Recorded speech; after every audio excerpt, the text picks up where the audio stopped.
Attention to all SSS pensioners. Sa mga nagtatanong, ang tanong po niya, pwede bang makaloan ang disability pensioner? Sa video na ito, pakitapos hanggang sa dulo para malaman ang buong impormasyon.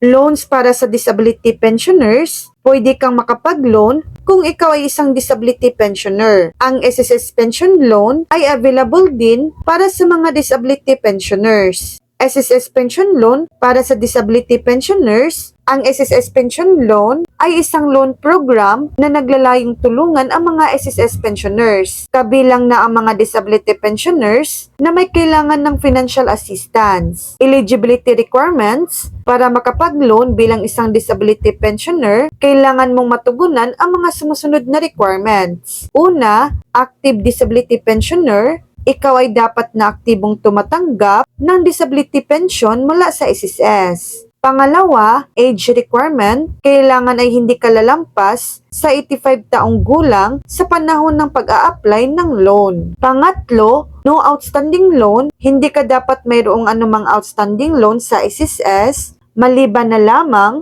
kung ito ay kasama sa loan restructuring program. Pang-apat, no advance pension. Hindi ka dapat naka-avail ng advance pension. Paano naman mag-apply? Una, online application kung available. Mag-apply online sa pamamagitan ng iyong My.SSS account. Pangalawa, personal application. Pumunta sa pinakamalapit na SSS branch. Mahalagang paalala, SSS website. Bisitahin ang SSS website para sa karagdagang impormasyon. Makipag-ugnayan sa SSS branch para sa specific requirements at proseso. So yan lang po ang latest update.